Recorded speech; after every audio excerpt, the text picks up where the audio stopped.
ನಾನು ಮುಂದೆ ರಾಜಕೀಯವಾಗಿ ಇರ್ತೀನೋ ಬಿಡ್ತೀನೋ ಅದು ಮುಖ್ಯ ಅಲ್ಲ.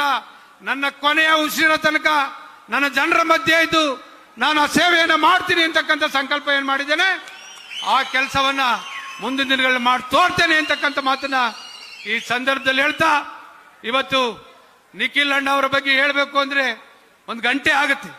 ಇವತ್ತು ಈ ರಾಜ್ಯದಲ್ಲಿ ಅವ್ರದೇ ಆದಂತ ಛಾಪವನ್ನು ಮೂಡಿಸಿದ್ದಾರೆ.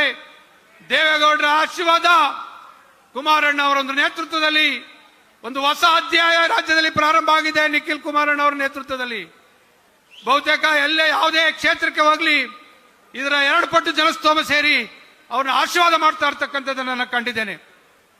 ಇಂಥ ಒಂದು ಸಂದರ್ಭದಲ್ಲಿ ಇವತ್ತು ಬಹಳ ವಿಶೇಷವಾಗಿ ಇವತ್ತು ಈ ಕಾರ್ಯಕ್ರಮಕ್ಕೆ ಬಂದು ಈ ಕಾರ್ಯಕ್ರಮಕ್ಕೆ ಚಾಲನೆ ಕೊಟ್ಟಿದ್ದಾರೆ. ಬಹುತೇಕ ಈ ಕ್ಷಣವನ್ನ ನಾನು ಯಾವತ್ತೂ ಮರೀಲಿಕ್ಕೆ ಸಾಧ್ಯ ಇಲ್ಲ. ಮುಂದಿನ ದಿನಗಳಲ್ಲಿ ನಮ್ಮ ಕೋರ್ ಕಮಿಟಿ ಅಧ್ಯಕ್ಷರಿದ್ದಾರೆ.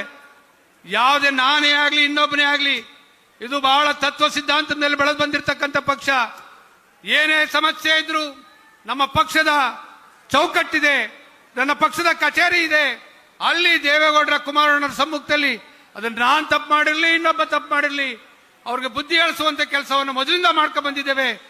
ನಮ್ಮ ಕೋರ್ ಕಮಿಟಿ ಅಧ್ಯಕ್ಷರು ಮುಂದಿನ ದಿನಗಳಲ್ಲಿ ವಿಶೇಷವಾದಂತ ಕಾಳಜಿಯನ್ನ ಈ ರಾಜ್ಯದಲ್ಲಿ ಜವಾಬ್ದಾರಿ ಹೊತ್ತು ಇಂಥ ಸಮಸ್ಯೆಗಳನ್ನು ಬಗೆಹರಿಸಿ ನಿಖಿಲ್ ಅಣ್ಣವರ ನೇತೃತ್ವದಲ್ಲಿ ಅತ್ಯಂತ ಎನ್ಡಿಎ ಅಭ್ಯರ್ಥಿಗಳನ್ನ ಗೆಲ್ಲಿಸುವಂತ ಕೆಲಸವನ್ನ ಮಾಡಬೇಕು ಅಂತ ಹೇಳಿ ಈ ಮೂಲಕ ವಿನಂತಿ ಮಾಡಿ ಸಬ್ಸ್ಕ್ರೈಬ್ ಬಟನ್ ಮೇಲೆ ಕ್ಲಿಕ್ ಮಾಡಿ ಹಾಗೂ ನಮ್ಮ ಹೊಸ ವಿಡಿಯೋಸ್ ಅಪ್ಲೋಡ್ಗೋಸ್ಕರ ಪಕ್ಕದಲ್ಲಿ ಕಾಣುವ ಬೆಲ್ ಬಟನ್ ನಮ್ಮೆಲ್ಲ ವಿಡಿಯೋಗಳನ್ನ ಲೈಕ್ ಮಾಡಿ, ಶೇರ್ ಮಾಡಿ ಹಾಗೂ ಕಮೆಂಟ್ ಮಾಡಿ.